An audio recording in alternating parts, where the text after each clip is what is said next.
जिल्ह्यातील आमच्या शेजारचे विधानसभेतील आमचे सहकारी संदीप भैया, इथले राजेश विटेकरजी, सॉरी प्रोटोकॉल जरा चुकला, आदरणीय आमदार राहुल पाटीलजी, मेटेताई आणि सर्व माझे आमदार डेंगे साहेब इथे आहेत, सर्वच आहे.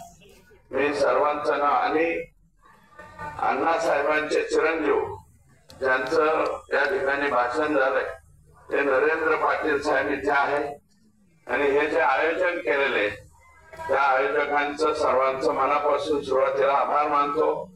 परभणी नगरीचे माजी महापौर सुद्धा या ठिकाणी आहेत. तर काय आहे, जगात जर्मनी, देशात परभणी असं या परभणीचं नाव. बनी तो बनी. मी या परभणीचा 18 महिने पालकमंत्री राहिलेलो आहे. त्याच्यामुळं परभणी किती रगेले, परभणीची रग मला चांगली माहिती आहे. हे खरंच रगेले आणि मनापासून या ठिकाणी विजय वरपुडकर साहेब सुद्धा आलेले आहेत. माझं कोणाचं नाव चुकलं तर मला या ठिकाणी क्षमा करा. तेव्हा एक दोन घटना ऍडजस्टंट इथे घडलेल्या आहेत. या परभणीमध्ये सोमनाथ सूर्यवंशी लॉला 3rd इयरला शिकणारा मुलगा कोविड ऑपरेशन मध्ये त्याला पोलिसांनी नेलं आणि त्याचा दुर्दैवानं मृत्यू झालेला आहे. प्रचंड मारहाण करून त्याचा मृत्यू झाला अशा प्रकारचं ऑब्जेक्शन त्याच्या कुटुंबियाचं आहे. आणि त्याच्या बाबतीत आणि विजयजी वाकोडे साहेब यांचा सुद्धा दुर्दैवानं मृत्यू त्या ठिकाणी झालाय. आपण जिथे बसलेलो त्याच पाठीमागच्या स्टेजवरती ते पण आंदोलनाला लोक बसलेले आहेत. तेही आपलेच लोक आहेत, वेगळे नाही. म्हणून कोविड ऑपरेशनची न्यायालयीन चौकशी झाली पाहिजे. माननीय मुख्यमंत्र्यांनी सोमनाथला 10 लाख रुपयाची आणि वाकोडे साहेबांना 5 लाख रुपयाची मदत जाहीर केलेली. तर ते येत्या सोमवारी किंवा मंगळवारी सोमनाथच्या कुटुंबियांना वेळ देणार आहे, वाकोडे साहेबांच्या कुटुंबियांना वेळ देणार आहे आणि स्वर्गीय संतोष देशमुख यांच्या कुटुंबियाला सुद्धा वेळ देणार आहे. कदाचित 6ची 7 होऊ शकते, एवढाच त्याच्यामध्ये बदल होऊ शकतो. अशोक गोरबान नावाचा कोणीतरी पीआय हा एलसीबीचा पीआय आणि स्वतःला एसपी समजतो, अतिशय चुकीच्या पद्धतीने कारभार करतो. हा जिथे जातो तिथे काहीतरी उद्योग करतो. अशा प्रकारची तक्रार या गोरबानची आहे. हा गोरबान फक्त सस्पेंड नाही व्हावा, हा रिमूव्ह फ्रॉम सर्व्हिस झाला पाहिजे आणि त्याची न्यायालयीन चौकशी सुद्धा झाली पाहिजे अशा प्रकारची विनंती इथल्या काही लोकांनी केलेली आणि माझा पाठिंबा त्याला राहील. विजय वाकोडे साहेब त्यांना बाबा म्हणायचे. मी पालकमंत्री असताना अनेक वेळा काही जर प्रश्न निर्माण झाले तर बाबा 100% आम्हाला सहकार्य करायचे. म्हणून त्यांचंही मी मनापासून या ठिकाणी आभार मानतो. आणि यांचं काय काय सांगावं, हे आमच्या पेडावाली जी कलाकार मंडळी आहे, आका आकाचा आका, यांचं काय काय सांगावं. आणि स्वर्गीय संतोषच्या बाबतीत सुद्धा सभागृहामध्ये मी मागणी केली होती, आयजी लेवलच्या अधिकाऱ्याच्या अधिपत्याखाली एसआयटी स्थापन झाली पाहिजे. राज्याच्या मुख्यमंत्र्यांनी ती मागणी केलेली आहे. त्याच्यानंतर 10 लाख रुपयाची मदत या कुटुंबियाला दिली पाहिजे, ती सुद्धा मान्य झालेली आहे. त्याच्यानंतर न्यायालयीन चौकशी झाली पाहिजे, कारण हे लोक जर पोलिसांकडून कुठं सुटणार तर नाहीच, पण चुकून एखादा सुटला तर तो न्यायालयीन चौकशीत अडकलाच पाहिजे ही धारणा मनामध्ये आहे आणि यांना मोका लागला पाहिजे. मोका म्हणजे माहिती आहे ना, को लागला पाहिजे. एकदा अंदर गया ना, पोलिसांनी मोकामध्ये घातला ना, 5-4 वर्ष नमस्ते लंडन, पुन्हा हे माघारी येत नाहीत. आणि हा जो आका आहे ना, आका तर गेलाच पाहिजे. पण जर का आकाच्या आकाने काही यंडू केला असेल तर आकाचा आका सुद्धा नंबर लागू शकतो. यांचे लफडे माणसं मारायचे तर आहेतच. अरे कोणत्या पद्धतीने तुम्ही संतोषला मारलं, ही कुठली पद्धत आहे? इतिहासामध्ये छत्रपती संभाजीराजांना ज्या पद्धतीने मारलं होतं, अतिशय हालहाल करून, हे पाहिलेला आम्ही इतिहास आहे. मी बरोबरी करत नाही, करू शकणार नाही, कारण आमचा छत्रपती संभाजीराजा स्वतः 1800 लढाया जिंकणारा, 12 हत्तीचं बळ ज्याच्या भुजामध्ये होतं, तो छत्रपती संभाजीराजा आमचा होता. मी छत्रपती संभाजीराजांची तुलना करणार नाही, परंतु आमच्या लेकराने नेमकं तुमचं बिचारावं काय बिघडवलं होतं? अरे इथं 10वीला लेकरू आहे, एवढे लेकर आहे त्याचे. तुमचं काय बिघडवलं होतं? फक्त एका दलित समाजाच्या पोराची बाजू घ्यायला गेला होता, बाजू घ्यायला गेला म्हणून मारतात. आणि जर तो व्हिडिओ आकाला तर 100% दाखवलाच असेल संतोषच्या मारहाणीचा, पण आकाच्या आकाला दाखवला असेल आणि त्याने जर पाहिला असेल तर आकाचे आका करो जल्दी तयारी, हम निकले हैं जेलवारी, असं सुद्धा तुम्हाला करावं लागल. पण आज मी त्या बाबतीत बोलत नाही. आणि ते म्हणतायत 100 चूहे खाके बिल्ली हाच को चले म्हणतात ना, तसा काहीसा प्रकार काल परवा हे आकाचे आका आले, म्हणले जे जे दोषी असतील त्याला फाशी द्या, पण आधी नीट वागायचं कोणी सांगायचं? आणि अजित दादा क्या हुआ तेरा वादा, अजित दादा तेरा वादा क्या हुआ रे? काय को इसको अंदर लिया? ये अंदर लेने का जैसा नहीं है. संगीत तिघोडे पासून संतोष देशमुखापर्यंत हत्याची बेरीज केली तर अजय दादा जरा हिशोब करा. आणि या हत्या कोणी घडून आल्या, त्याच्या मागचा मास्टर माइंड कोण, कोणी हे उद्योग केले, हे जर तुम्हाला माहित नसलं तर परभणीला माणसं पाठवा, बारामतीचे माणसं पाठवा, बारामतीचे माणसं परळीत पाठवा. आमच्या इतर लोकांना सगळ्यांना बर का, एका समाजापुरता नाही, इतर सगळ्या समाजाला काय वागणूक आहे तिथं, काय वागणूक मिळते? 18 पगड जातेला जीव मोठी धरून बसताय.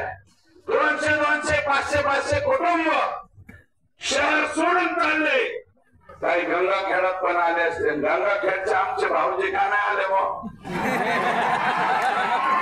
रत्नाकर गुंटे साहेब आज कुठं अडकले माहित नाही बाबा. डबल पॉलिसी शांता का काय इकडे हमरे के साथ उनके साथ नहीं है, वो भी हमारे साथ है. परंतु रत्नाकर भाऊजी हे वागणं खोलला यायला पाहिजे, अंदर की बात नाही चाललं पाहिजे. हा सर्व पक्षीयांचा आहे.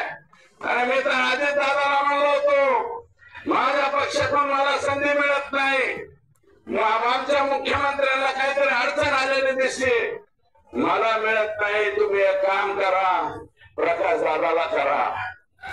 प्रकाश दादा सोळंके, तो भी ज्येष्ठ 5व्या टर्मचा आमदार आहे, त्याला करा. नसलं तर मी म्हणलो त्या विटेकरला करा. राजेश विटेकर याचे वडील आमदार होते पूर्वी, राजेश विटेकरला करा. आणि हे नसलं जमत तर मला बुलढाण्याचा कायदे करा. कायदे निवडून आला ना तुमच्या पक्षाकडून, घड्याळा कोण? अरे तुमचं घड्याळ नसतं आलं रे, आम्ही नसतो आलो. एक मागे बसलेले युवक त्यांनी पटांगण केलं म्हणून आपण इथे, बरं का? नाहीतर सुद्धा खेळ झाला असता सगळ्यांचा. माननीय मुख्यमंत्र्यांचा काही संबंध नाही. माझं म्हणणं, राजेश विटेकर तुम्ही सगळेजण जा, बिन मंत्र्याचा राहू द्या आमचा जिल्हा, बरं का? तुमच्या पक्षात तरी बी लोक खुश होते, नाही तर लोक क्या हुआ तेरा वादावर येणार आहे आणि तो वादा अजितदादालाच मान. पीक विमा 40,000 हेक्टरवर भरलाय परभणी जिल्ह्यावर. राहुल पाटील साहेब तुमचा मतदारसंघ सगळा शहरी. माझी विनंती आहे, बघा शहराचा सुद्धा सगळ्या प्रॉपर्टी रजिस्टरवर विमा भरलाय का नाही बघा. आणि राजेश विटेकरला माझं म्हणणं आहे, राजेश विटेकर तुमच्या एकट्या तालुक्यावर, सोनपेठ तालुक्यावर 13,190 हेक्टरवर रामनाईक तांडा, आमका तांडा, तमका तांडा. अरे तुम्ही बंजारा म्हणून घेता, बंजारा भाऊचा तांडा, रामनाईक तांडा, गोरवाड तांडा, इलेक्शन पुरतं एवढी आजो, एवढी, आणि इलेक्शन म्हणलं की जावडी आजो. हे आमचे बंजारे ओस तोडायला बाहेर जाते. त्याचा फायदा घेऊन कोरळी तालुक्यातल्या लोकांनी सोनपेठ तालुक्यावर 13,190 हेक्टरवर विमा भरला का नाही? आमदार दाखवलं का नाही? मग तुम्ही प्रेस घेऊन सांगितलं का नाही? राजेश तू कोणाच्या तरी दबावाखाली आहे. अरे रगेल वागायचं, रगेल वागायचं नाही. आयुष्यभर शेळी म्हणून जगण्यापेक्षा एकच दिवस वाघ म्हणून असं आपण जगलं पाहिजे. तू कस काय नाव घ्यायला मी वाट बघतोय. राजेश विटेकर पत्रकार परिषद घेतोय का नाही?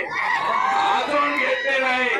तुम्ही घ्या, आणि नसले तर वरपुडकर साहेब तुम्ही तरी घ्या. आमचा फुलशेर आहे ना, यांच्या पोराचं नाव आहे समशेर, मी म्हणत असतो फुलशेर. मी जिल्हा परिषदेचा उपाध्यक्ष, सोनबाई मला वाटतं जिल्हा परिषद, राजेश सुद्धा जिल्हा परिषदेचा अध्यक्ष होता, आणि त्याच्यामुळे आपल्याला संधी मिळाली. 40,000 हेक्टर वरती पालम, पूर्णा, शिंतूर सगळीकडे विमा कोणी उतरवलाय? परळीच्या लोकांनी. परळीचा पॅटर्न आकाच्या आकाने. बीड मध्ये 79,000 हेक्टर सापडले. 79,000 धाराशिव,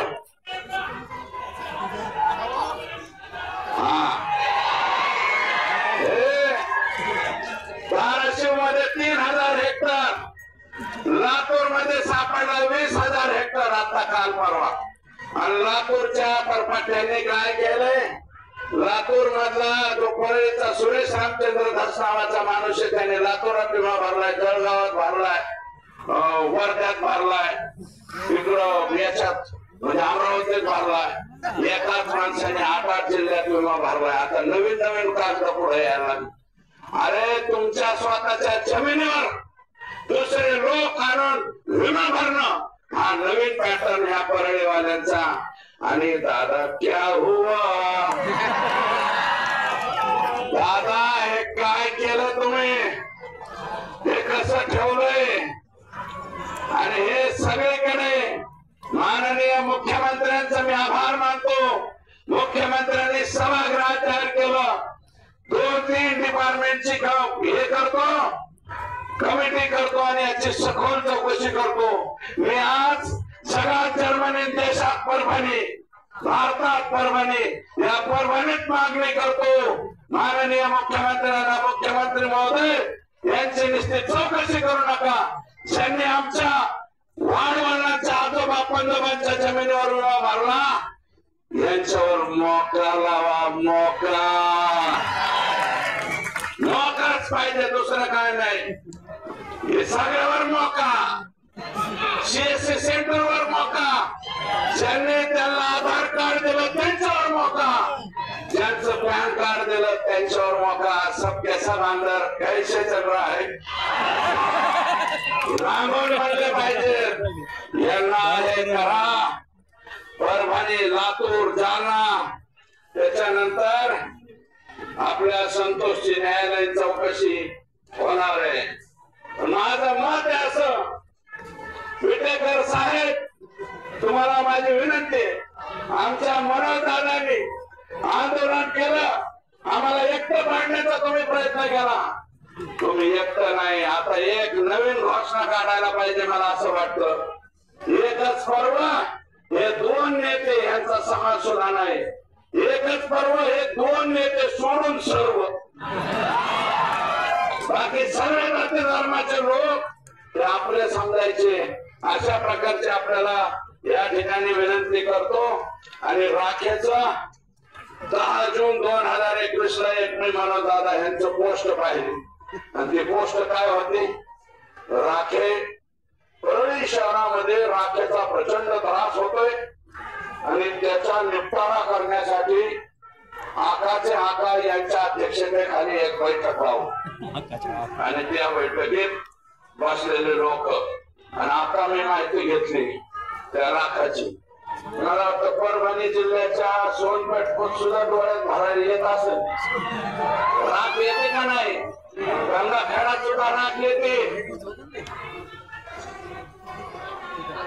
परभणीत सुद्धा येते, हैदराबाद पर्यंत हे घेऊन जाते, उघडी घेऊन जाते, आणि ते खाली उतरते, लोकांच्या डोळ्यात जाते, त्वचेचे आजार होते, कोणाच्या फुफ्फुसाला आजार व्हायला लागले.